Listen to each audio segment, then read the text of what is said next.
What is up, you dirty batters? Welcome to the Inglorious Batters podcast. This is our first ever episode. We are so excited for you guys to be joining us today. We are thrilled that we are able to actually do this. I'm joined here with Rob and Adam, and we're going to start off with a little bit of an intro. Hey, Rob, tell us a little bit about yourself. I'm Rob. The highlight of my life is I'm a father of three and a stay-at-home dad. So I get a lot of time to break down fantasy baseball or just baseball lines in general. So I'm that guy. Adam, what about you? Yeah, I'm Adam, man. I'm excited to be here. This is exciting to have somewhat of a captivating audience here because everyone knows you give me a captive audience and I'm just like, I'm in there. But yeah, I have a beautiful wife, Katie. I have 3 kids, Oliver, Sullivan, and Joss. They keep us busy, but been a baseball fanatic my whole life. Huge Cleveland Guardians fan. Let's keep it politically appropriate. Let's keep it politically correct. Come on. We don't want to get this thing canceled before we even get it off the ground here. But yeah, man, happy to be here and happy to be here with you fellas. And also thank you to VSN for sponsoring this and all the show sponsors, Old Fort Baseball as well. Oh yeah, exactly. Oh, absolutely. We're going to dive deeper into that later in the show. Let me introduce myself real quick. I'm Jordan. I am a new father of one son whose also name is Oliver. Married to a very beautiful woman. She should be watching the podcast, but if she's not, hi, Sezzy. And I'm also a diehard St. Louis Cardinals fan, the best team in baseball, period. Everybody and their mom knows that. So, oh boy, who's ready to get this started? Let's do it, man. All right. All right. So first off, thank you again for everybody joining. This is going to be a very in-depth fantasy baseball podcast. There's not a lot of them out there. And so we're in a market of a very small amount. So I feel like we'll be able to give you guys the best insight when it comes down to the hottest players, coldest players, what pitchers you should stream for weeks on end. It's going to be very exciting. But first, we're going to discuss how our league operates. We are a league of extraordinary gentlemen, and it's ran by, there's 3 founding fathers of this. Jim Chapman, left. Yeah. Jim Chapman, Shane Anderson, and then also Rob Drury, our hosts ourselves. So with that being said, hey, Rob, can you give us a deep dive on how the fantasy league is ran? This is really all the brainchild of Jim. Everybody here knows that. Jim's the smart one.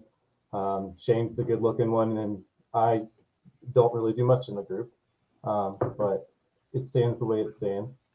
Our league is 14 years standing, so we've gone through this scoring system with a fine-tooth comb. So one of the things that I wanted to do, one of the things that we as a podcast agreed to do, is we were going to actually break off and we're going to create another league to kind of better suit the fantasy baseball audience that is normal and not as dedicated or does not have as dedicated a commission as we do in gym. So there's that. So pretty much it's a head-to-head points league, but we have a lot of bonuses and a lot of obscure points coming in when it comes to pitching. So you're going to get your traditional 2 points for a hit, 1 point per run scored, and then point per base pretty much. So you're going to get your point per single, 2 for the double, 3 for the triple, but you're going to get 5 for the home run. Obviously, that's just, you want that boosted up a little bit. And then we also threw in a point for total bases. So it's going to build on top of everything else. So batting can actually turn out to be a solid night if you have a 2 home run night, or that doofus Schwarber out there when he goes off in his 1 month long tear. And then we also issue 3 points per walk, 4 points for an intentional walk, 1 point or minus 1 point per strikeout. And then we award 2 points for the hit by pitch because there are guys out there that have made a career of that. And then sacrifice flies, we also give you a point. Stolen bases is where the bread and butter in this league is going to be made. And I think for us, it's going to be really fun over the next few years with a lot of the rule changes because you get 7 points per stolen base. So that's going to be, that's going to make people like Bobby Witt Jr. seem a little bit more appealing to the eye because that's going to boost their that area a little bit. And something we uniquely do with our batters is an error. So if they commit an error defensively, they'll get -2 points, which we don't see a whole lot, but it has made or break matchups. That is actually formally, we call that the Javi Baez rule, I believe. Unless, I don't know. I thought that's what it was. Something like that. I don't think we got that past the board. Right. Our pitching is where a lot of the weird stuff's going to come into, because we award 5 points for an appearance. So every pitcher that appears in a game, whether it be a start or for a full starting pitching length, or for middle relief or even a close, they're going to get 5 points. But the starter for game started gets -5 points. That's kind of unique to our league. Jim did this to kind of combat the huge point differential when it came to relief pitchers and then starting pitchers. It does bolster and add a lot of value to some of those middle relief guys where you're going to get holds because you're going to get that 5 points of an appearance right off the bat just for showing up.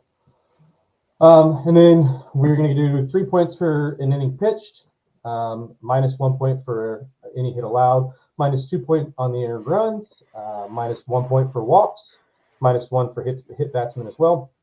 And then we give 1.2 points per strikeout.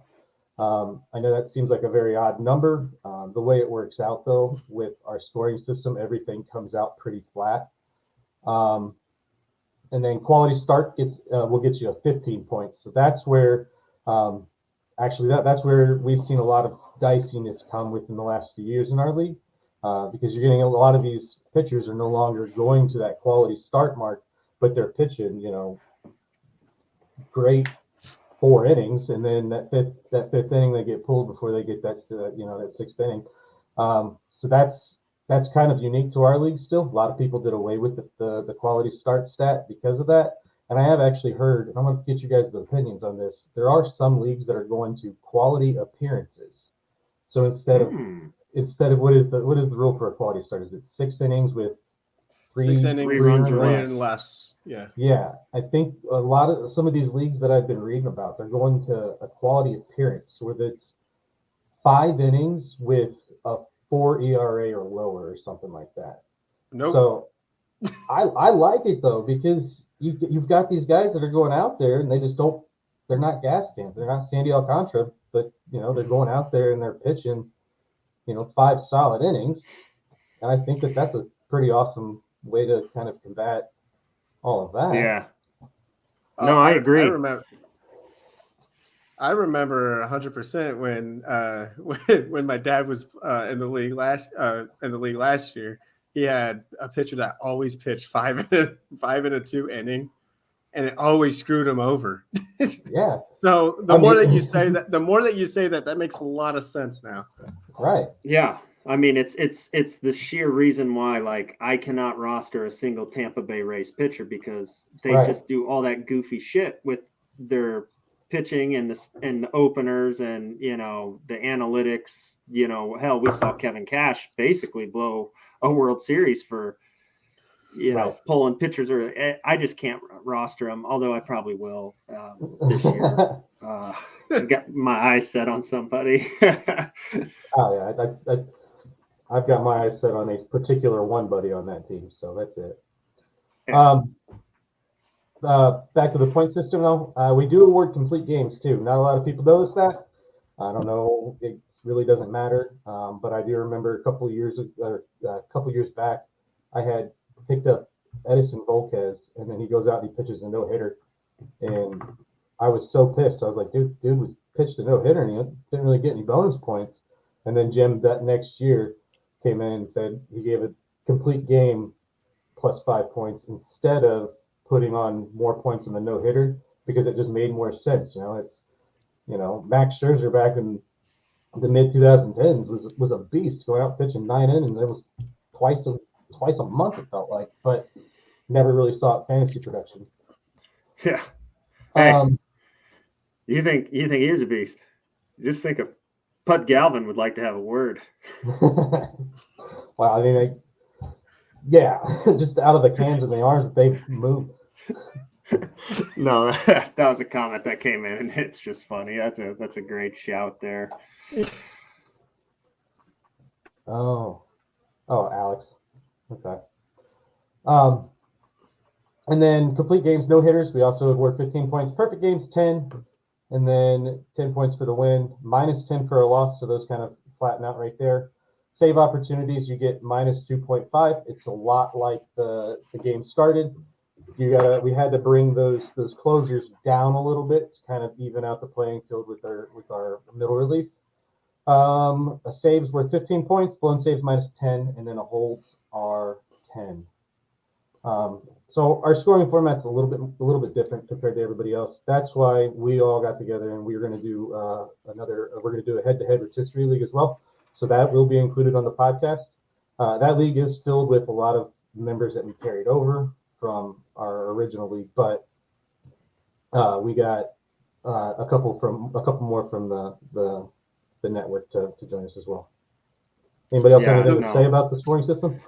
The worst part about that scoring system is when your reliever has the lead going into the 8th inning, and then they lose the game, which is minus 15, minus 10, because you get the blown save, and then you also get the loss. That's the worst part. The worst absolute part of that is when your pitcher gives up a walk-off home run or a walk-off hit.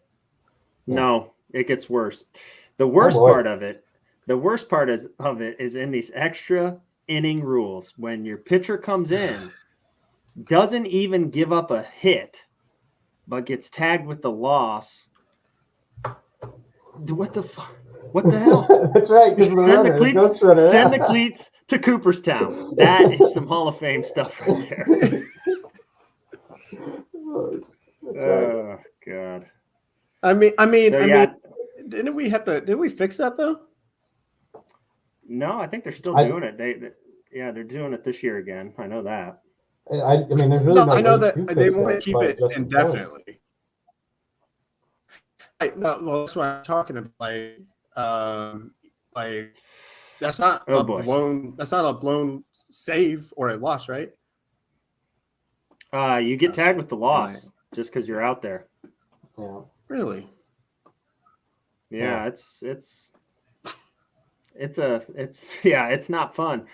But yeah, no, this league, we're looking for some, with some of the other podcasts out there on the Variety Sports Network, some of the guys have agreed to kind of get involved in it. So hoping to kind of, let that kind of lead to some content with this. I think that was kind of the purpose of that. Yeah, that was kind of my vision behind it. Get them involved. Maybe they'll be, be excited to find something that they love too. I don't know. But Rob, it's funny because when we were introducing like our league and everything, going through the history of it, as you are kind of a co-founder and, you remind me of a modern day Ben Franklin in that sense that, you're kind of a founding father, never quite got to be president, never quite have won a championship, but you're still recognized and you're going to go down and etched into the history. But it's just kind of, I mean, the ultimate loser, the lovable loser.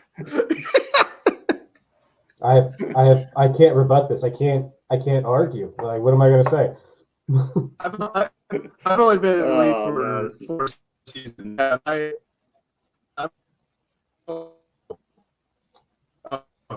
It appears. I have really bad internet in here, so bear with me. Yeah, Jordan is traveling. He's in St. Louis. He's hooked to that hotel internet. I don't think he actually paid the $14.99 for the good, Mbps, but no. So we may have to be bouncing around here. He is our quasi moderator of this here outfit.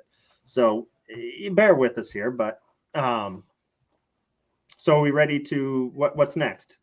What's next, Jordan? he's not here. No, I say you and I can move into the WBC, and hopefully you can catch up to that. Yeah, man. Dude, the WBC, it's something that I am super excited about because, here we are in 2023. It's hard to believe that, this is a tournament that we've not played in for 6 years now. And there's it's so many fond memories from the last WBC. I mean, I remember watching the whole entire thing and just wanting something like that, just a world competition to showcase baseball again. We need it.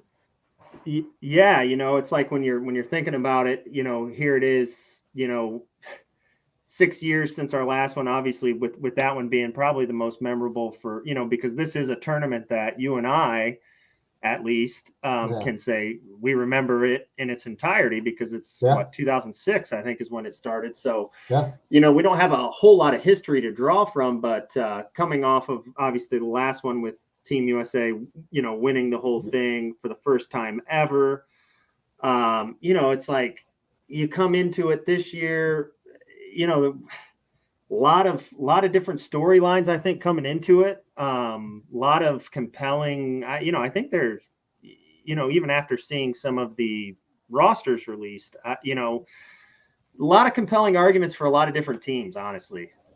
Yeah. Obviously USA is your favorite as well as mine. But who do you have winning this thing? It's, I mean, I think what is Vegas? I think Vegas thinks what the Dominican Republic, I think, is at plus 200. I think they think that they're the favorite. I think USA is shortly behind them. But, honestly, it's like when I look at these types of tournaments now, looking at it in a sense that we don't have a whole lot to draw from, I like the USA. I think they are a little slim on pitching when you really get down to the roster construction. And when you start looking at some of the other teams, man, they're just so stacked. But what I can't look past is in this tournament, since it's been created in 2006, Team Japan. I mean, that is a team that you cannot overlook. No. I mean, they won the first two. Yeah. And then I think they finished third and a couple others finished third. So, I mean, they're a team that you definitely can't look past. The other interesting thing about this is you look back at the last two World Baseball Classics, and obviously you had United States win back in 2017, and the one prior to that was the Dominican Republic. But playing in the final of both of those was Team Puerto Rico on the losing end of both. So they've been to the championship game, two World Baseball Classics in a row. And I mean, even with the last one, just they performed so solid. They were so good through the entirety of the tournament. And then the U.S. just kind of turned it on right there at the end when they needed to, I guess. Oh, yeah. Yeah, they really did. And, is there any, obviously, so I guess to answer your question, who do I think is going to win? I want Team USA to win. I mean, come on now. But I think the Dominican Republic's going to probably put this one away. As I know that's like, oh God, pick the favorite, but I just looking at the roster from top to bottom, it's just semi overwhelming, to say the least. Semi overwhelming. I agree. I mean, the Dominican Republic just always fields a solid team when it comes to the WBCs. And just looking at their middle infield alone, geez Louise, the left side of their infield, Wander Franco, Rafael Devers, Manny Machado, yeah.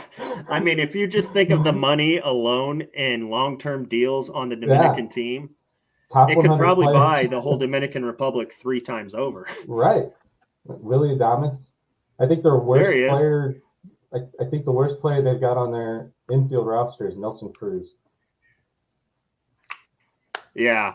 I mean, so it's, but I guess, when you look at just I guess focusing in particular on Team USA and kind of just looking at their roster in particular. Is there anybody you're excited for in this roster? I mean, is there anything that anybody in particular that you really want to see play in this? The Dominican Republic, to be honest.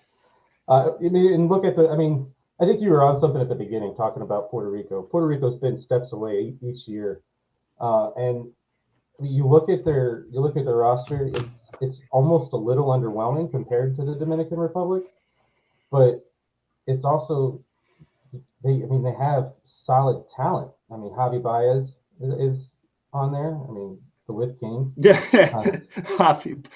it's just honestly, it's the pitching that just really concerns me. I mean, in particular, the starters. I think they've got enough to piece together that bullpen. I mean, with a Devin Williams and you got Ryan Presley. Those are two just locked down. Adam Ottavino, obviously not what he was, but you know what? It's funny when you look at this roster. If you take our coaching staff and if you take them as like 1990s baseball players and put them in this World Baseball Classic, I don't know who's beating us. I mean, we got Mark DeRosa, we got Brian McCann, Ken Griffey Jr., Andy Pettit, Michael Young.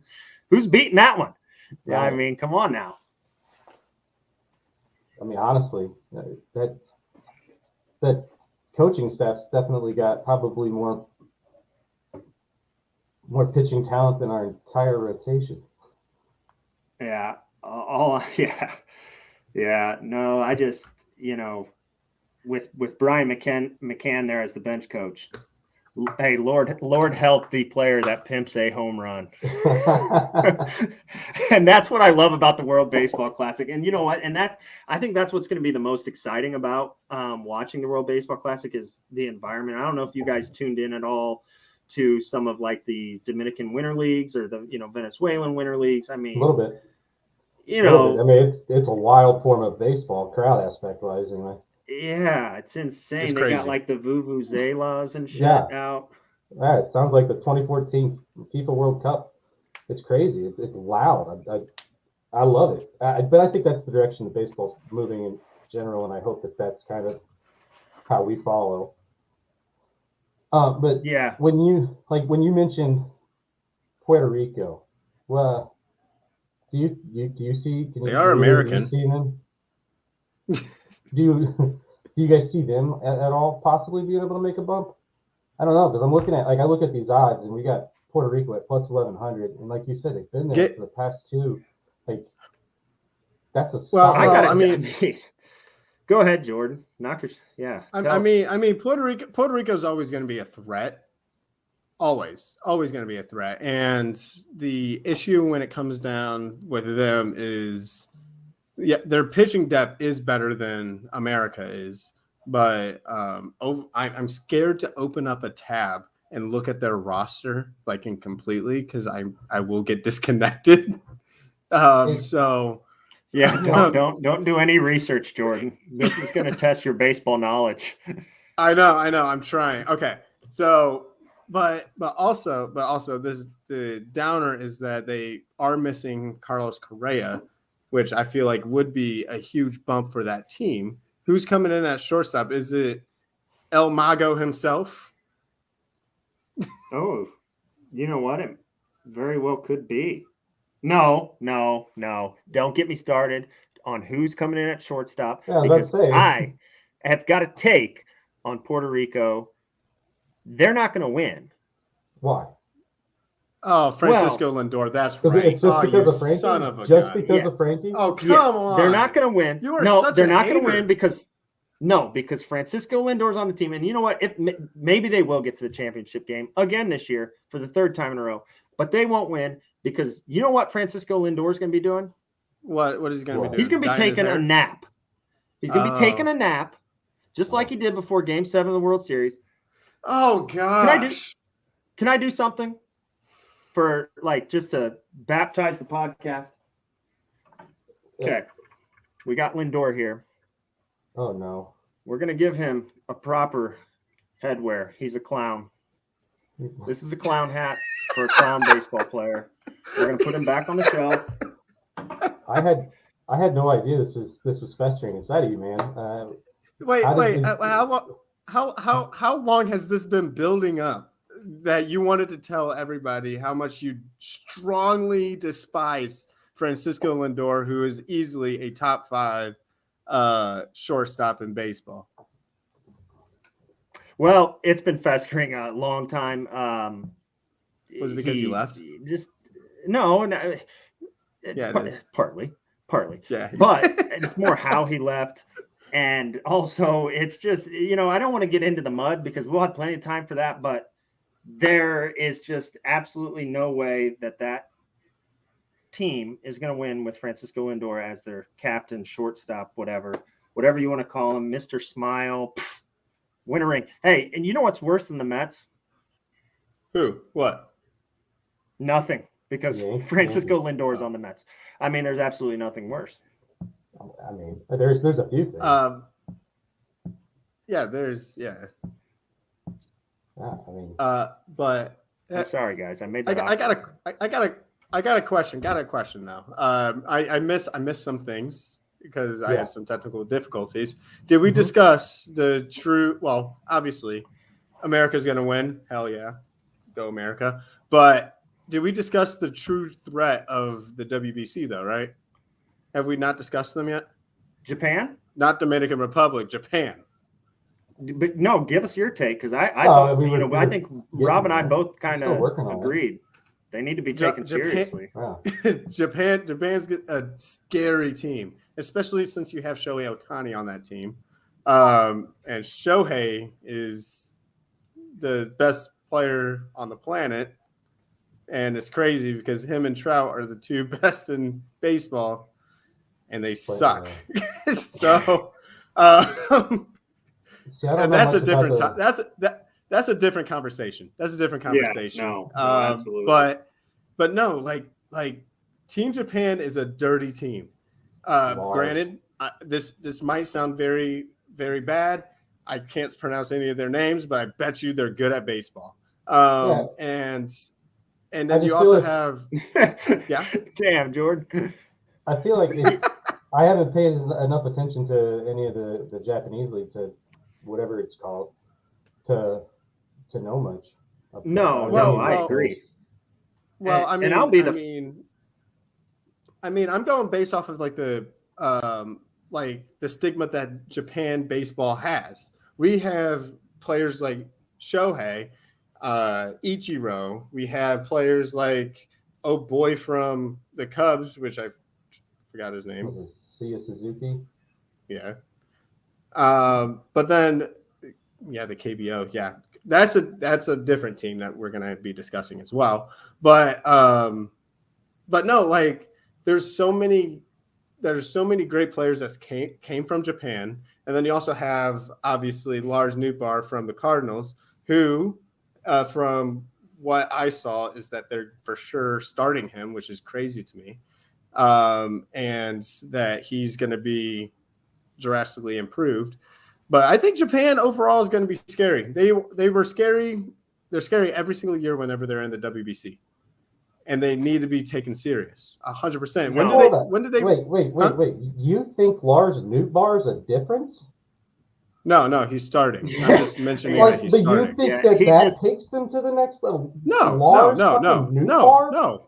I was just making a point. That's just a look at me, Louie. He wanted to drop a Cardinals name. Okay. He needed to, but I mean, it's they're they're a fun team to watch. They're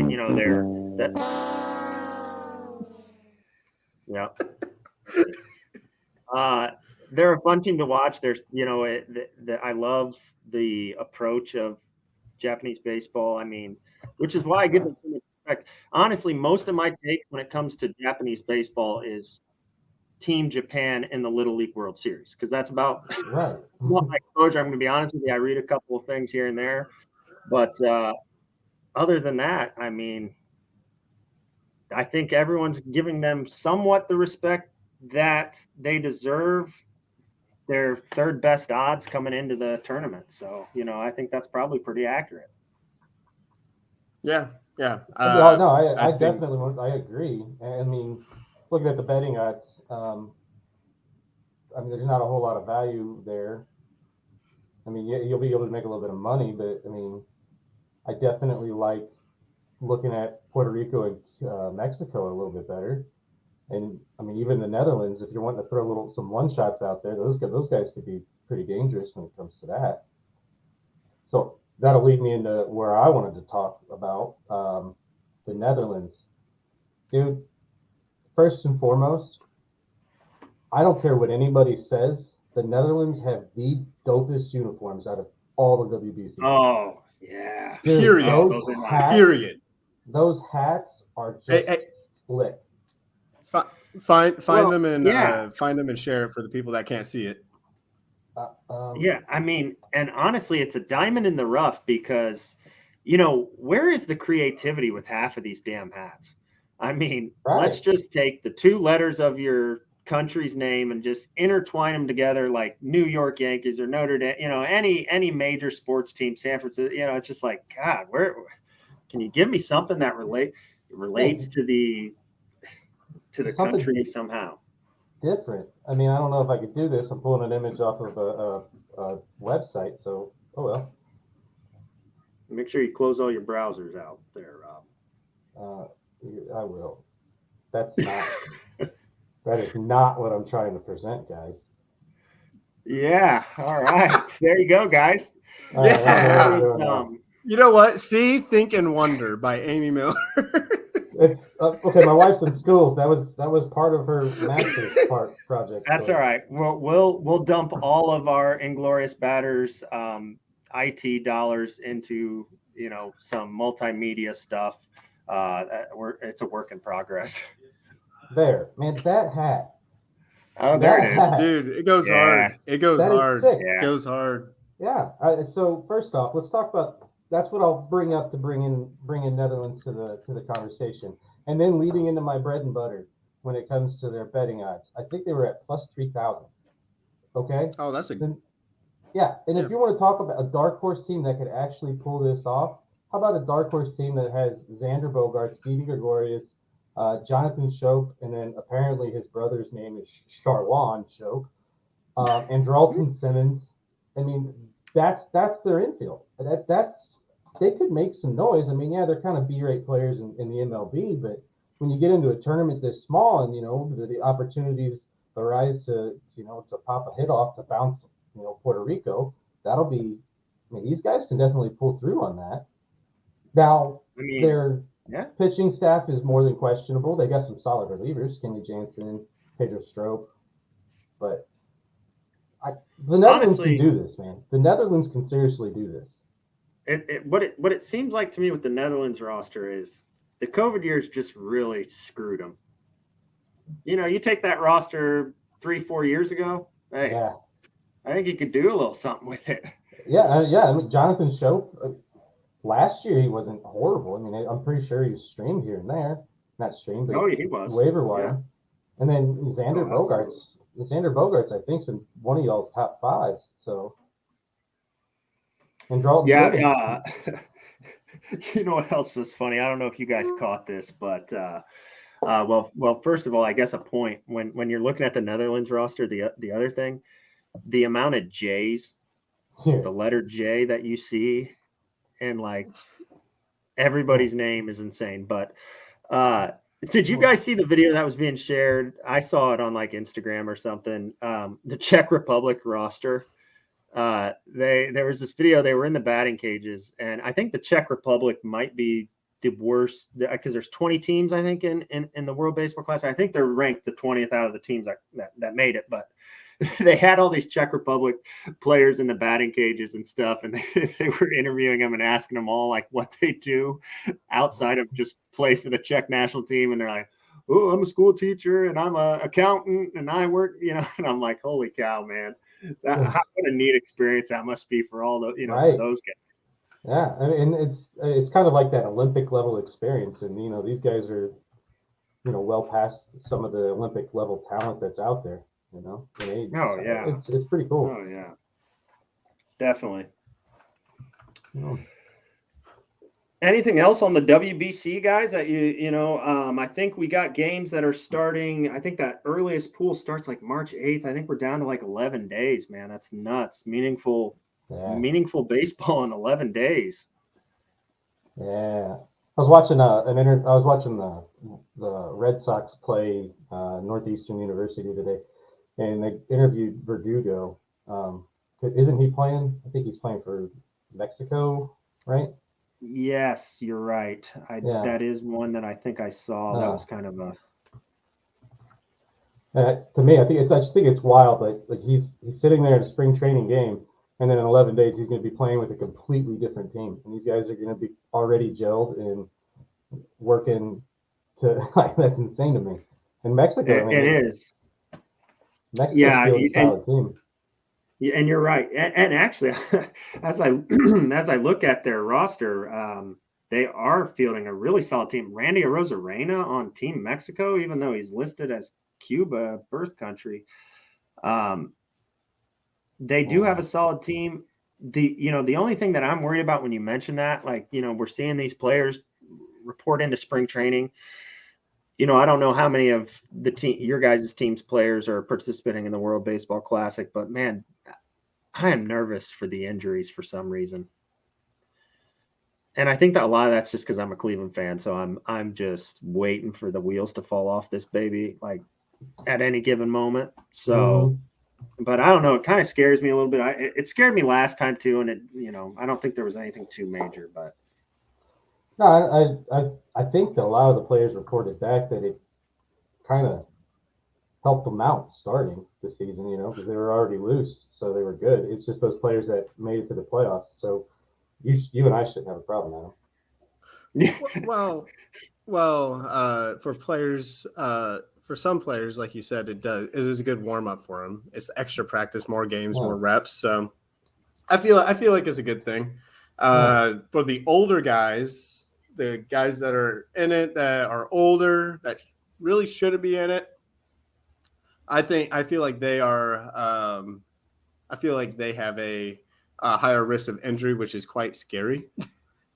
For example, for our old guys on Team USA, again, not trying to sound like a homer, but Wainwright's the oldest guy on the team. But it's a good thing that Clayton Kershaw backed out, because he's getting up there in age as well. And how many games can they push their bodies to do through a whole season, including the WBC? Well, you don't have to worry about that. Like, Kershaw never played a full season in his life anyway. So no, no, dude, they manipulate that pitching staff so hard. But Wainwright, I mean, I think his entire arm is just a huge callus at this point. So I don't think you have anything. He's got like rhino skin and ligaments. Like it's like you got to penetrate that armor. Like, I don't even know what kind of gauge you would need to get through that thing, but I think he's solid at this point. Hey, and at this point, he'll play through just about anything once he got to lose. Right. I mean, other than the NL Central Division, which they will, but who's going to compete with? You're just trying to get a rise out of me, aren't you? No, I'm going to save that for later. I'm going to save that for later. Because we know for a fact the Cincinnati Reds have zero chance. Yeah. Yep. I don't have to even apologize for that. The Pirates are the Pirates. The Brewers got worse in the offseason, and the Cubs showed some movement. However, I don't think it's good enough. It's not enough. They're either a win or bust team. Not really a win or bust. Never mind. If they win, cool. If they lose, then it doesn't matter. If they win, it's cool. That's kind of what I meant. Kind of started to peter out there at the end. Got to be honest with you. Let's cut that. They're a win or bust team. Cut it. Put it on social media. Jordan said it. Well, it is what it is. He petered out at the end, but yeah, they've done enough to cut their whole roster. Anyway, is there anything else we would like to add for the WBC? I think we'll probably add more as we get further into the tournament. I think we've discussed some different things we're going to do with the WBC. So stay tuned for all that. It's something that we're going to be following very, very closely because it's March, and what else do we have to follow? Right. Just one more thing, that Mexico's sitting at plus 2,000 odds for the WBC. After looking at that last year once more, I think that's definitely got a lot of value there. Yeah, that roster's solid. Yeah, bro.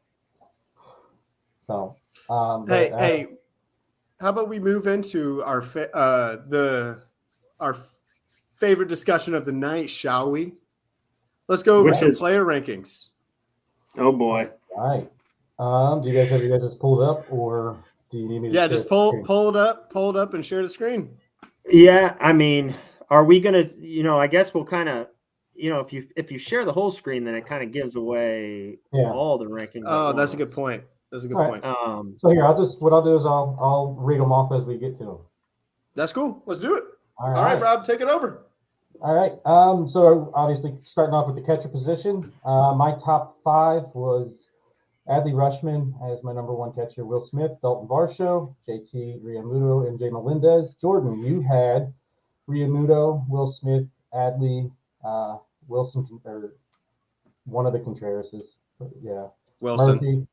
Murphy, and then Adam, you had Rutschman, Realmuto, Varsho, Murphy, and Raleigh. Obviously, the one that sticks out right there is Realmuto. He's in all of our top 5s, and he's the highest ranked. So, Adam, what do you see in JT that you're a fan of this season? Why are you putting him as a top 5 catcher? Well, JT. Did I have Adley as my top?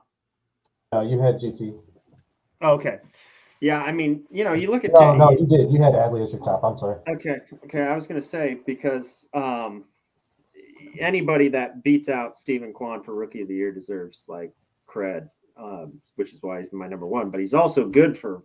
I think Adley was over 5 wins above replacement for a catcher, and he was wasn't called up right away, but. I look at the catching position, especially as since this is a, fantasy baseball podcast and everything, it's hard for me to put a lot of value in the catcher position because you even look at our top 5 catcher list, you get down to that number 5 position and you're like, I probably won't even roster him. I'd rather have a pitcher, Yeah. But, but you look at a guy like JT Realmuto, I mean, 3-time All-Star, he's looks like he's got a couple Gold Gloves. I mean, obviously he's the exception to the rule when it comes to a modern day catcher, as the emphasis has shifted so much to receiving the ball and controlling the run game, calling a good game. And part of that's probably just my bias that I don't think I've had a catcher that played for my team that has hit over 200 in the last 4 seasons. So I don't have a whole lot to add to the catching dynamic. I'm going to let you guys kind of take that one away. All right. Jordan, what do you got? JT has been the best catcher in all of baseball for the past 3-4 seasons, in my opinion. The man, he's, for one, the fastest catcher, so you're also going to get those stolen base numbers. No other catcher is going to steal bases because they're slow. And then you also are going to get some singles that are stretched into doubles because of that as well. That's a big plus. But then also you're going to get that power as well. And the limited amount of errors, because you're going to get a catcher that's a high-end catcher when it comes down to controlling a game. So I feel like it's between him and Adley and Will. Will Smith had a crazy good year last year, and I feel like he's going to repeat that same exact year that he did prior.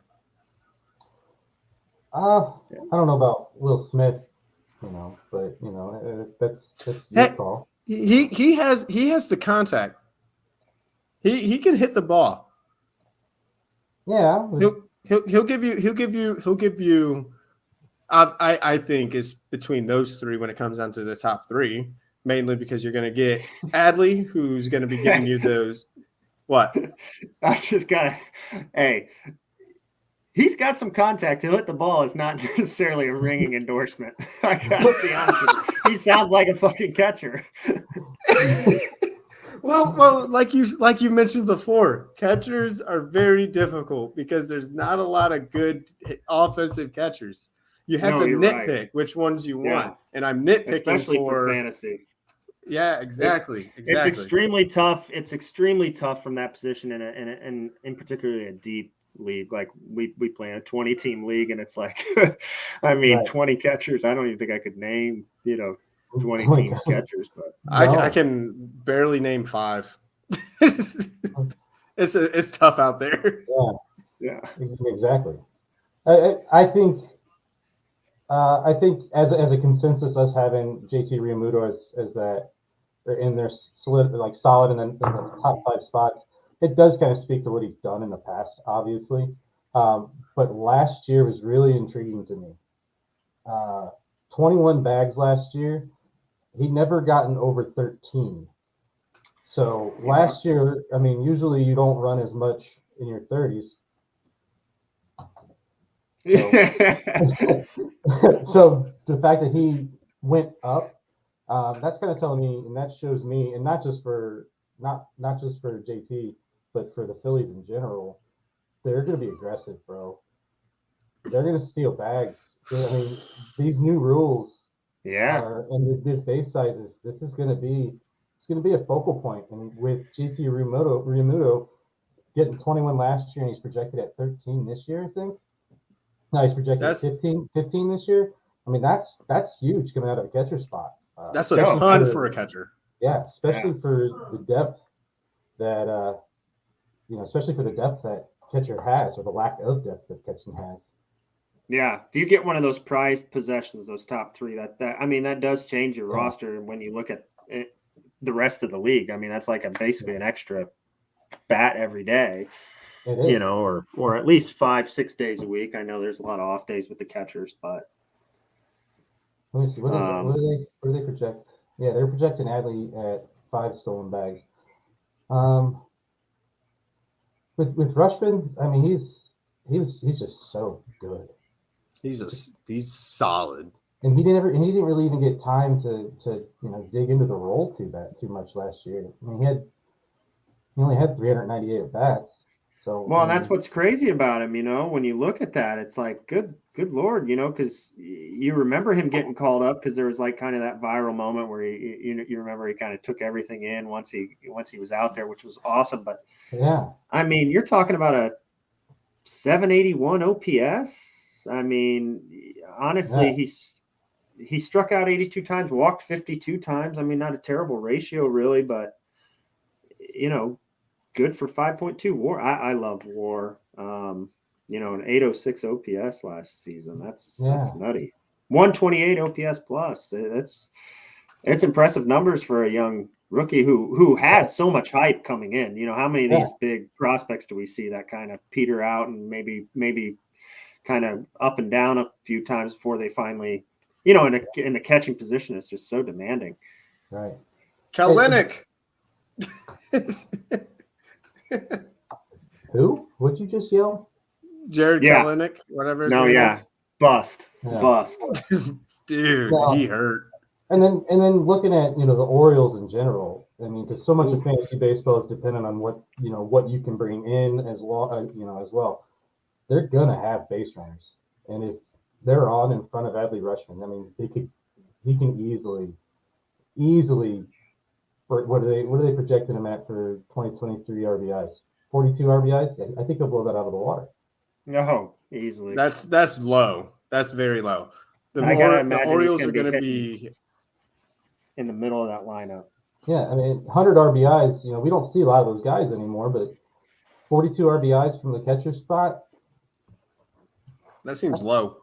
That's solid. I mean, I think that the Orioles are no slouch. They're going to start pushing people, and they're going to start. I mean, unfortunately, they're in that division, so they're always going to be. They're making to the ALCS. Oh, I'm stamping he's calling it. If that doesn't happen, Marcus gets to kick you in the dick. Not the balls, the dick, just the dick. Yeah. Your dad will have to hold it out. And then... Marcus is a big boy, man. I gotta tell you, that's gonna hurt. You know what? You know what? I will pass on that. Oh, confidence I in your picks. well, I don't like pain. I'll do anything else, but Okay. Anybody we else? go to the Any other next catchers? position. Yeah, Oh, I'm any other good on. catchers you guys want to Yeah. talk about? nope. Catcher was pretty easy. I feel like JT or Adley. All right, well, let's move to first base. First base was a lot more difficult. Our obvious one that stuck out the most was Freddie Freeman, but each of us had Vladdy up there, Goldschmidt in there. So we're going to have to touch base on all three of those guys. But Freddie Freeman, just to start things off, Adam, what do you got? On Freddie Freeman. Yeah. Honestly, he was a player that coming into last season, obviously he was the big off-season acquisition there for the Dodgers, and we know all the drama that surrounded his departure from Atlanta and with Matt Olson, and then he got butt hurt right before the All-Star break and fired his agent, but despite all that, I mean, the dude can flat out hit. Man's a beast. Dude, yeah, just looking at his Fangraphs page, Buddy's got, I mean, he's probably led the league in doubles over the last, I don't know, decade.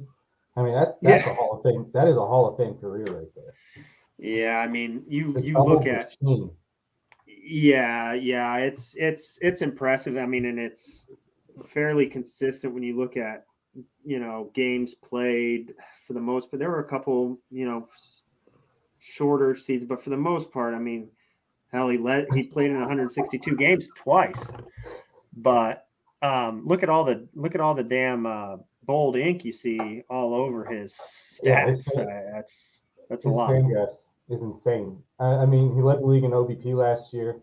He led the league in doubles, led the league in hits, led the league in runs.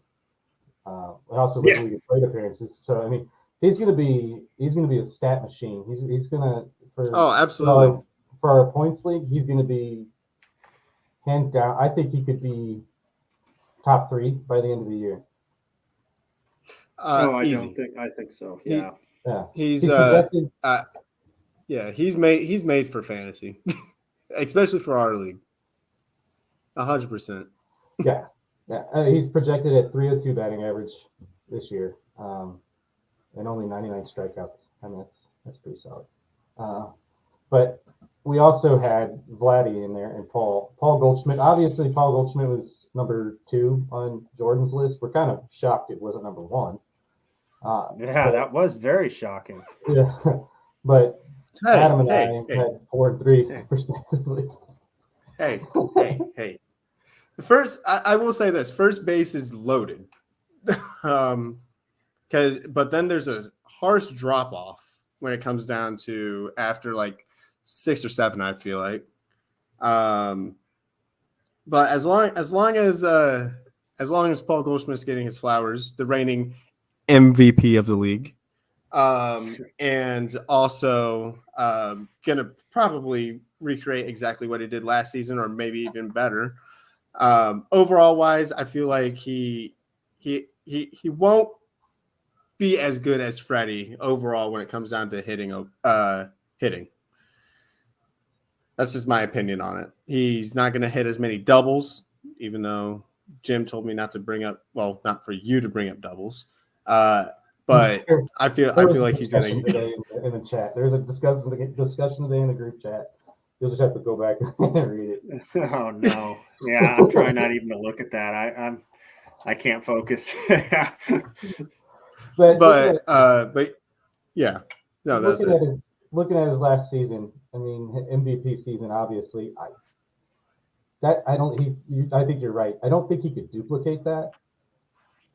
I don't see that coming out of him this year.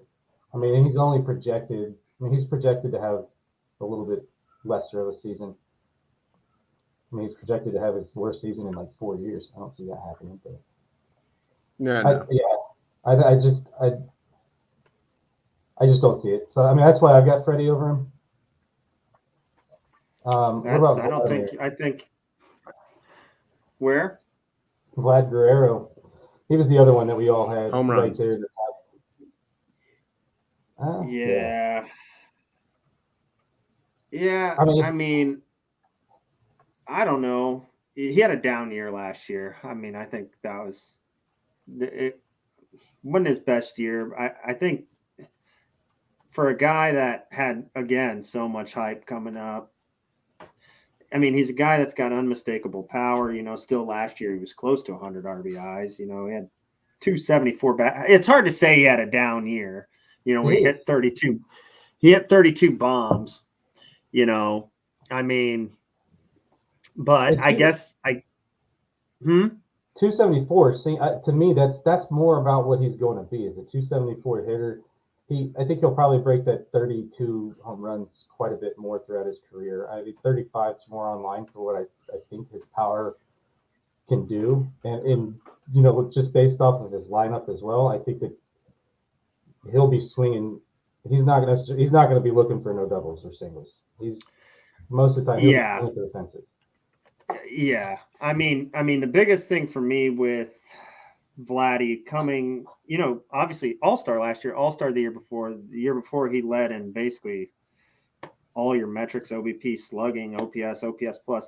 This past season in 2022, I guess the biggest difference for me is the lack of walks he was getting. His OBP dropped from 401 in 2021 down to 339. And the walk numbers went way down. Strikeout numbers, nothing too crazy, but yeah, it'll just be interesting to see how he bounces back. In particular, I don't know this for a fact, but I would imagine he's a guy that probably gets shifted on a lot. So it'd be maybe interesting to see how these new rules maybe will help. Yeah. That's what's going to be so interesting with fantasy baseball. I mean, this season in particular, with some of these new rules, I mean, you can really be looking at some completely different end of year scoring for certain players. Right. That's definitely going to help in a lot of different areas. All right, let's move on to our second base spot. Our obviously, okay, well this one's weird. Andres Jimenez is the one that everybody had on their list that we were going to talk about, but I think it's more important to talk to Jordan about Jose Altuve. Why did you not have him on your list yesterday? And then when you did have him, you added him as your number 4 second baseman. Yeah, so this is exactly what happened. When I was doing my list, now bear with me. I was going off the dome, and Altuve never came up in my head. And then I was like, wait a second, I don't have Altuve on my list. And then I realized how stupid and horrible my list was without having Altuve. However, I do believe that he's not going to be the best rated second baseman, mainly because he's still one of the best second basemen, but he is regressing slightly. That's the thing that I'm worried about when it comes down to him. He does not strike out as much. 4 seasons last year. But listen. Are we going to get that again? I don't think so. He's slowed down. He doesn't steal as often as he used to.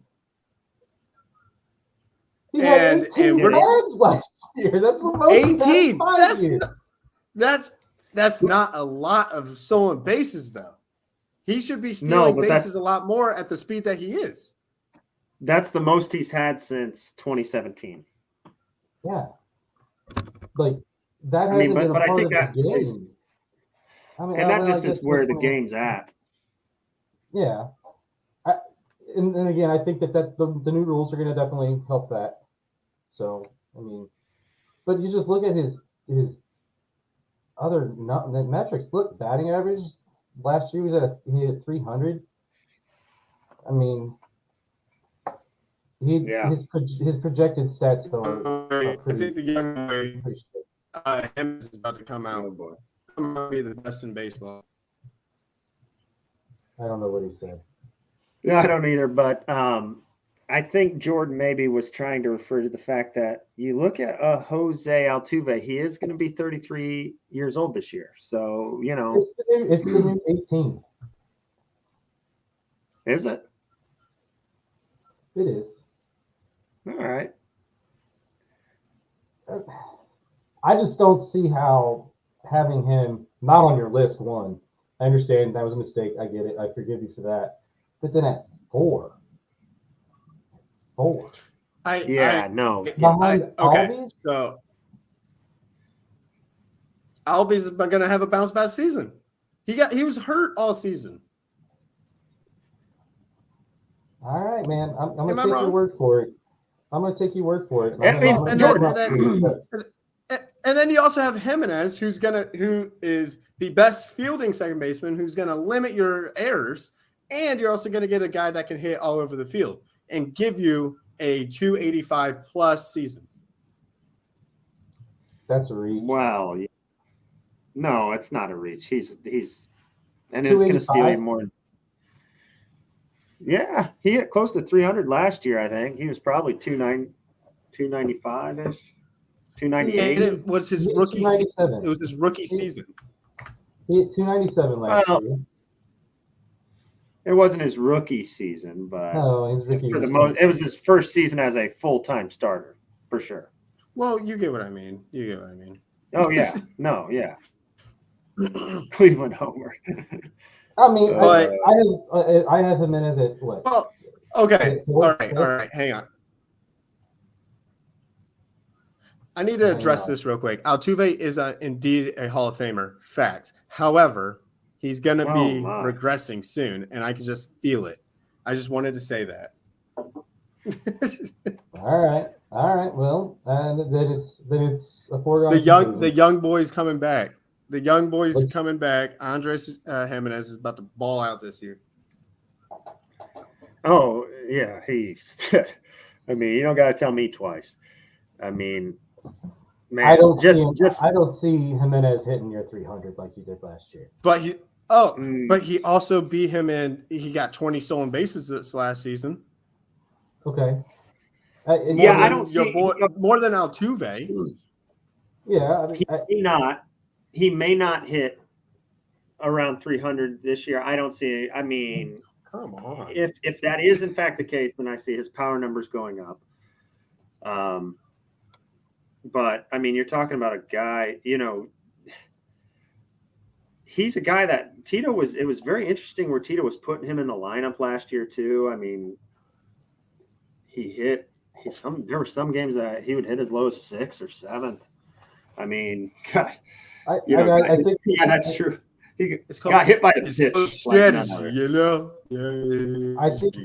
I definitely think we're gonna have. I'll have to see him this season to definitely put my full support behind him. But Altuve's, to me, he's the best second baseman in the game right now. So. But to put a bow on it, 837 OPS for my boy Andres Jimenez. I was just about to say that. You took those words right out of my mouth. An 837 OPS? Yeah, yes. That's just. Anybody know what Altuve's was? Oh, I'll get that right now. It is probably like. I'm not using my computer.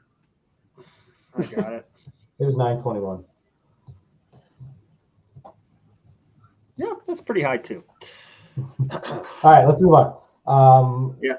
Oh, damn. All right. Well, I tried. Yeah. Oh, okay. All right. So wait, I got this. I got this real quick. I got this. Oh boy. Nobody. Okay. Everybody here, Adam and Rob, both should not be taken serious on this discussion at all. Main reason why they should not be taken serious during this discussion is that none of them have the true best third baseman in all of baseball in their top 5, Nolan Arenado. Makes zero sense to me on why they did not, because after his whole entire career, he's been a top 3. What the hell was that? I have no idea. I have no idea what was that. It was just a loud noise. Oh wait. Oh, like you're breaking up, man. Like real bad. seriously? Oh, sorry. You're not gonna come. Okay. All right. Anyway.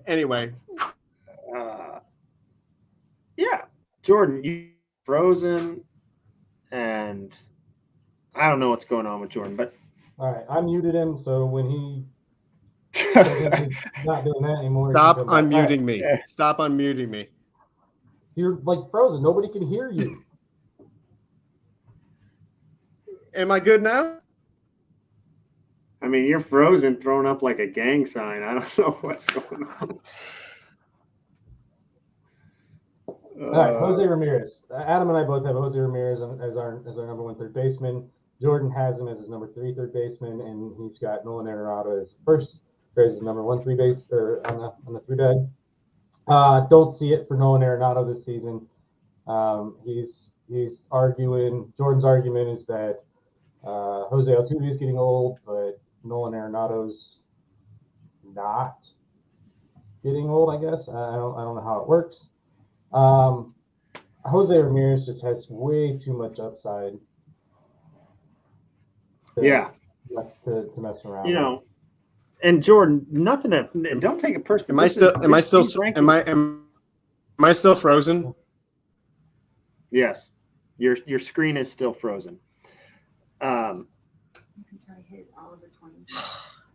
But yeah, don't take it personally on the Nolan Arenado. The thing is, this is a fantasy baseball ranking, and you know why I said that about Nolan Arenado. I mean, he brings absolutely nothing on the base paths for starters.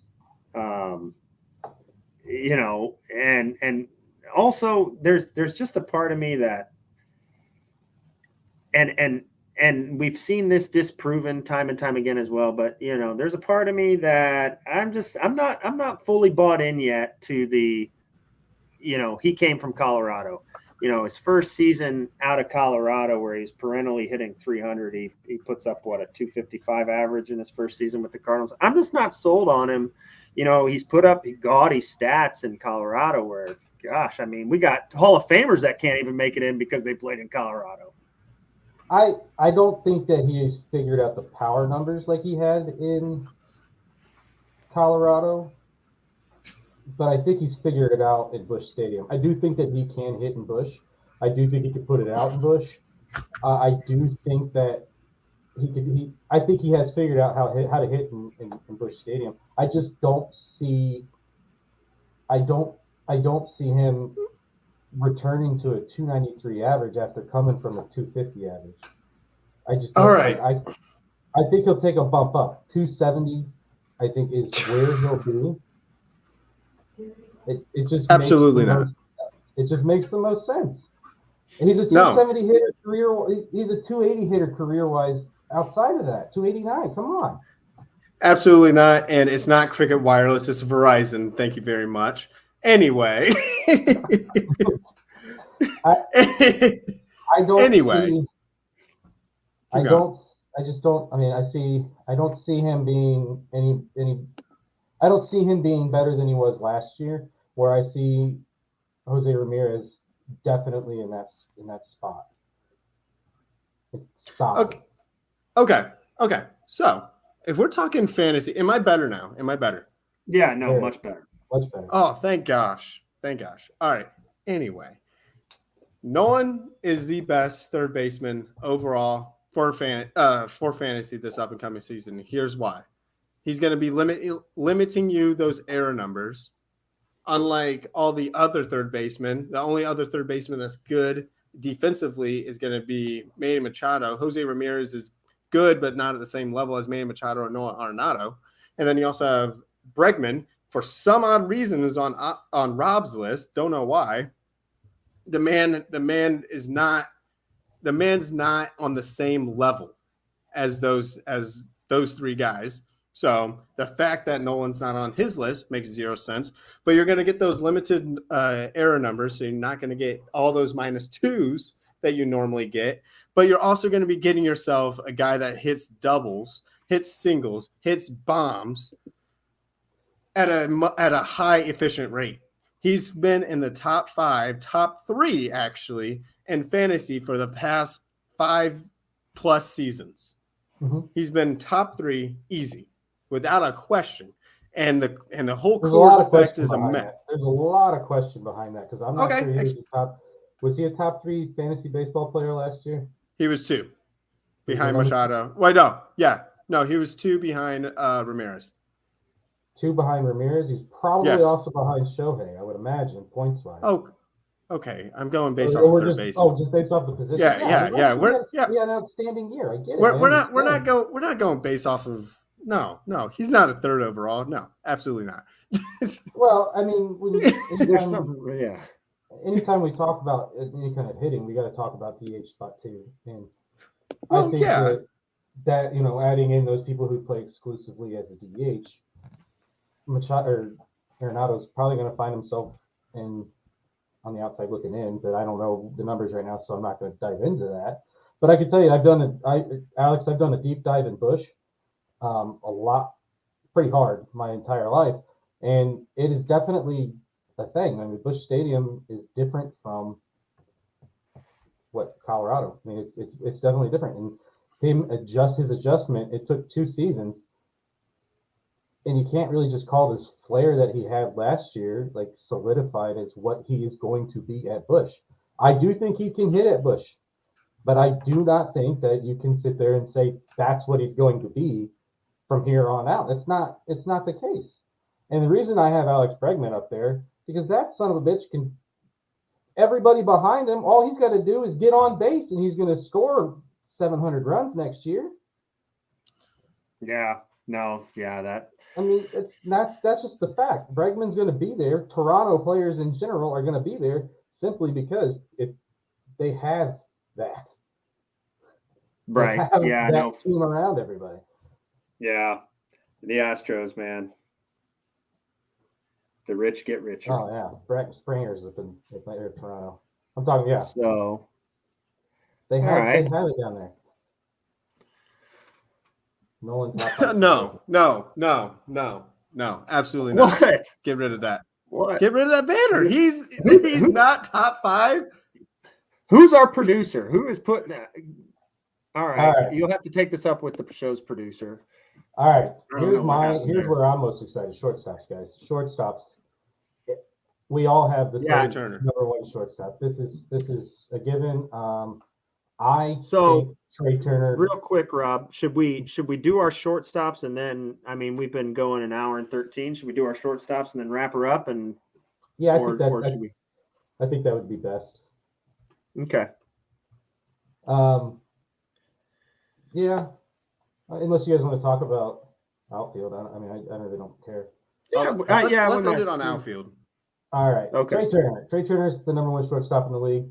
I think we're all in agreement here. I think Trey Turner could legitimately vie for the MVP this year. I think a lot of people are sleeping on the Phillies, I guess, because I see a lot of people pick, Atlanta and the Mets to be the top 2 contenders in that division. Dude, the Phillies get nothing but get better. Nothing but get better. Yeah. They can hit the ball, and I could see Trey Turner as MVP this season. Say you. Oh, I could certainly see that too. I mean, I think Agreed. he's got all of the quantitative and qualitative statistics to back that up. I mean, he's he hits at the top of the lineup. He's a table setter. He provides great defense. He's such a threat on the base paths, probably the biggest threat, I guess, in the game right now. But yeah, overwhelmingly number 1 pick, I think, for everybody. Yep. I guess, is there anything on the third base lists that surprise you with anybody's rankings? Shortstop. Sorry, shortstop. I think Bo Bichette kind of surprised me. He was hard for me to put in my top 5, but I still put him at my 3rd best shortstop. The only reason I did that simply because I was basing my rankings off of our current league, not our rotisserie league that we're going to be doing. And he came out a couple weeks back and he said that his plan is to be more aggressive on the base pass. So I really like Bo Bichette this year. I like the idea of him running a lot more. Especially, I mean, again, I'm going to beat a dead horse, but the new rules and the base sizes are definitely going to help that. Jordan, like I said, I didn't have him in my top 5 initially. Why did you stick with keeping him out of the top 5? You went with Seager instead, which hang on. Hey, we're talking about Bichette, right? yeah, Because Bichette's going to give you more power numbers. Oh, not Bichette. Seager's going to give you more power numbers. You're going to get more power numbers out of Seager. You're going to get more RBIs. His lineup is pretty, when it plays well, is fire. I honestly think he's going to get a lot of RBIs batting behind Simeon. Okay, yeah. That's my take on Seager personally. He's going to be able to get more of those hits, those home runs. I might change my rankings then because I do like Seager. I like Seager a lot. I like what they're doing down there. I mean, that team, they could come out of nowhere this year too, and legitimately be a competitive team. So, absolutely. All right, well, we settled on Trey Turner. He's number 1 for our shortstops. Outfield. This one was fun. We did a 10-person outfield. We'll still only talk about 2 or 3. Obviously, Ronald Acuna. He was probably he's in everybody's top 3. And then looks like Aaron Judge was in there as well. And then if Jordan can say his name without choking, he can bring up Cedric Mullins. On that dude. Well, Cedric Mullins, everybody knows, is going to be a top 3, top 5 outfielder. Period. That's all I got. That's all I got for you. How old is Cedric? I think he's like 27.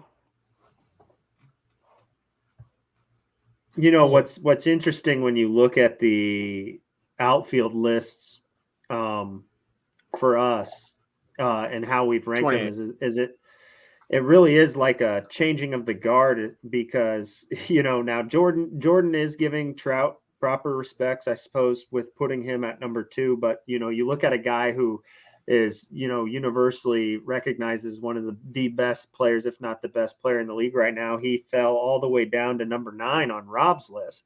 And I had him, he was outside of the top 3 on my list as well. So I think when you look at the outfield position and you look at some of the talent, I mean, and looking at some in particular, you got obviously Julio Rodriguez is making everybody's list right now.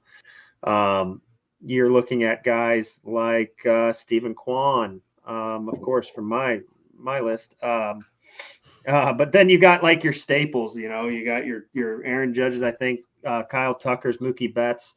I think that was kind of some of our more agreed upon people, but it's exciting because nobody it's exciting because nobody expected, I think, some of these guys to burst out on the scene like they did, and it's just, and then you're seeing some guys that are starting to finally put some doubt in the Mike Trout narrative. Yeah. Mike Trout is still top 2 in all of baseball. When he's playing, the scariest human in the batter's box and in the outfield. From a fantasy standpoint, Trout's definitely somebody that you want to go. I mean, he had 40 last year. If you're right, nobody talked about that. No, right. And I mean, it's just if you're in an auction league like we are, if you don't put a bid on Mike Trout, you're doing yourself and the man's name a disservice. I don't have him in my top 3, just because I just like what Like Mookie Betts. Mookie Betts makes my top 3 in the outfield. Yeah, he'll play more second base this year, but if I draft him, I'm not drafting him to be my second baseman. I'm drafting him to be an outfielder because I've got more options at second base that I want to get. Now, obviously, if I don't get those options, I'm going to put Mookie at that spot. But then I also see guys like Kyle Tucker and hell yeah, Cedric Mullins. Those guys have kind of shown that they can bop with the best. Like, let's play them. Let's get them going. And Mike Trout, I might just be an ageist, but he's old news. Yeah. I mean, you know what you're going to get, and you know you're going to get an all-star caliber player. You may even get the best player in fantasy baseball, but not a single person in our league is going to blow their wad on him. It's not going to happen. No, and you know, and that's the biggest issue, I guess, with baseball. You know, you got Mike Trout, your biggest. He's milquetoast as hell. When's the last time Mike Trout said anything fucking interesting? Never. Never. He's boring. Never. And then one more person I wanted to hit Tim on, Duncan, baby. Julio Rodriguez. Oh man. J-Rod, I got him at number 6. J-Rod. Jordan at 7 and Adam at 2. Wow. The only reason I don't have J-Rod higher, out of the last few rookies of the year, how many of them got hurt? It's gonna happen. Buddy's gonna miss time this year. Buddy's going to miss time this year. It's that curse, man. It's that curse. Well, and if it's not an injury, it's the sophomore slump that kicks in, and you know, there are things that worry me about. You know, he doesn't walk hardly at all. You know, compared to the strikeout numbers he's putting up. You know, so I think with him being in his first year, there is a lot to the sophomore slump. I think the scouting report, the league, everybody figures you out a little bit. Right. So, you know, but you can't deny the electricity of the guy who, I mean, my goodness, 25 doubles, 28 home runs. Yeah. He's exciting as hell. No, J-Rod's he's gonna regress slightly. I feel like. I bet you he's gonna have it'll probably be next year, his big breakout season where he's gonna hit crazy, but he will probably regress because pitchers now have a beat on him now. Yeah. They know what he likes, what he doesn't like, and that it's going to be a lot of learning for him, I feel like. Granted, I still think that he's going to ball the hell out. He's fast. He's going to get you those stolen bases when he's on the base. Yeah. And then you're also going to get those home run numbers. But it's a matter of fact if he's going to be able to hit those balls at a high efficient rate like he did his rookie season. Agreed. Yeah. Agreed. And when we got a little bit of time, we got DH. Obviously, the number 1 DH in the league is Shohei Ohtani. Nobody's going to argue that. A lot of people in our league would argue against drafting him just because the load management situations that he's going to run into and how he projects on your team is very difficult to deal with if your league's set up the same way as ours. So we went with Yordan Alvarez. I think Homie is going to ball out this year. I don't see Aaron Judge like home run numbers out of him, but I do see right there behind him. I think he's going to just be a monster this season. Yeah, no, I see it too. I mean, I don't think necessarily you're going to see, you know, like the 60, whatever it was that Judge just got this year, but I mean, I think you're going to see well into the 40s probably from him. I mean, you got to look at the guy is young. He's only 25 years old. Right. He's 25. Yeah.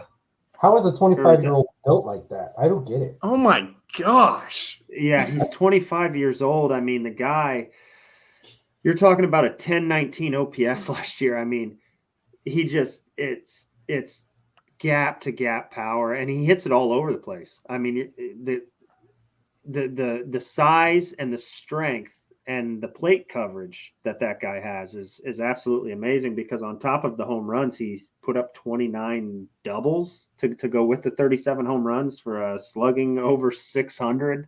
Yeah. I mean, it was an insane year for him. Top 3 MVP. To go along with his All-Star game and his Silver Slugger last year. So he's just a man. I mean, just an absolute man. He is. It's fun to watch too. God, I've been collecting his cards. Every time I go to a card show, I got to pick up at least one Jordan. It just, man's built. yeah, I love watching him play. Is he from Cuba? Yeah, I think so because last year they talked about how he hadn't seen his mom in a couple of years, and they brought her to a game. And then I remember I placed a home run prop on him that night, and he went and popped 2. So, Whew. Yeah, and that'll be someone to keep an eye on. With how young he hit the scene, because he hit the scene in Houston back in 2019. For how young he hit the scene and the numbers he's putting up, and only at 25 years old, he did just sign a deal. I think this offseason he did. Looks like he signed 6 years, $115 million, which is an absolute steal, I think, for the Astros, to be honest. But you look at the end of these 6 years, see where he's at. I think he could possibly be right up there with the Jeff Bagwells of the world as far as, Houston Astros, power numbers. I mean, I don't think for it's. sure. Think And he's not juiced. He's not juicing to do it, allegedly. I mean, he doesn't have as cool as the batting stance, though. This is for sure a fact. I wouldn't, if I was a high caliber pitcher, I would 100% I choose Judge over Alvarez. I doubt I'm it not in that pitching little Alvarez. bitty stint at the end of last season, simply because I don't want to be the pitcher to give that home run up. And he was hot as hell for a little while, but they're coming into this season. I 100% agree with that. I'm not bad. I'm scared of Alvarez if I'm pitching against him. Hold on. Brandon Jones, Jordan gets hurt if he sneezes too hard. He's a DH. Yeah, I think he's not going to. I was going to say, I think he's taking I see he followed that up with a ... Fucked me down the stretch. I think he's taking a little personal bias because I'm looking at him and I'm like, well, he's played in, he played in 135 games. That's not, but for a guy that also weighs in at,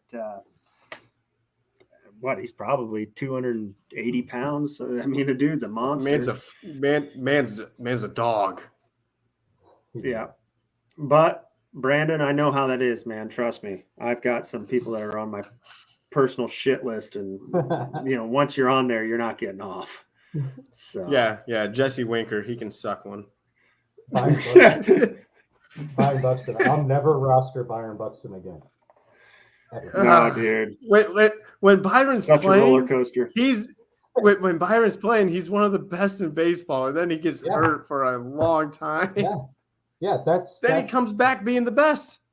Right. That's the problem.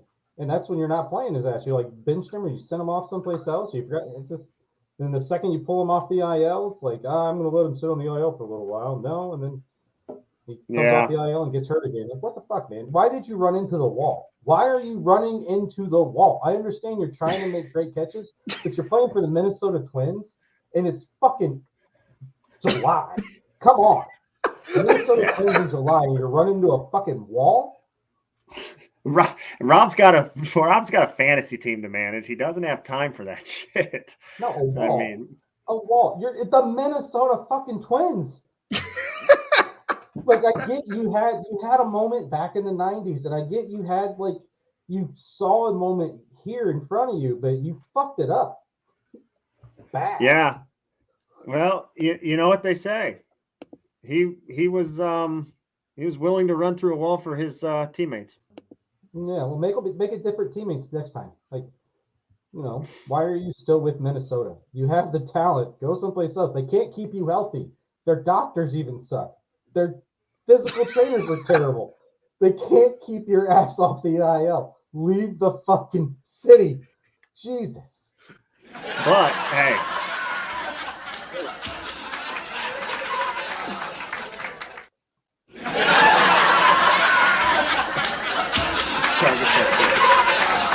Why is that playing? All right. There it is. So, guys, we're now at an hour and a half. I think we should probably try to wrap this thing up. Yeah, I say let's call it a night. Hey, thanks everybody for watching. Except for you, yeah. Jim. Real quick. This is going to be a bi-weekly show. So, and So be prepared for every other Friday at 9 o'clock. It seems like that's going to be our target time. But then also when it comes down to our sponsors, we'd like to thank one of our local sponsors over in Fort Wayne called the Old Fort Baseball Company. Adam, you got some things you'd like to say about them? Yeah, man, we're thrilled to have the Old Fort Baseball Company on board. I think what they're trying to do is actually really cool here locally, but also nationally with their kind of support local baseball initiative. They get super involved here locally in different organizations, but I think like what they're really trying to do is trying to give the history of baseball in Fort Wayne a platform, because it really is a very rich history that you could do a whole podcast episode in itself. But we just wanted to kind of give them a huge shout out. They've got awesome shirts, awesome hats, as you can see. So go ahead, check them out. We do have a code. You use the code BATTERS on their website. You get 15% off everything. So thank you so much for them. Go support the people who support us. So that's our quick plug for Old Fort. What else you got, Jordan? Also, I'd like to mention this in 2 weeks when we have our next episode. We're going to have two episodes that week. We're going to have one on our Friday. And then that Saturday, we're going to be having a live broadcast of our auction draft. It is going to be fun, and you're also going to be witnessing a bunch of idiots getting around their computers and phones, drafting players that they will never meet, and be cursing them out. You don't want to miss it. And then also, when it comes down to our social media link, make sure that you follow our Instagram, follow our Twitter, and then also subscribe to our YouTube channel. Also subscribe to VSN Baseball as well, the people that are providing this network for us to be able to talk to you. Am I missing anything? Anything, guys? No, man. Just appreciate the support. Any interactions, I guess you have with us, any follows, likes, that's all appreciated. Any ideas for topics or comments about the show itself, feel free to send that to the scrolling ticker. I think lists all our stuff down there, so we definitely look at that. We'll get back with everybody on that. We got a lot of cool stuff coming down the road, so stay tuned for all of it.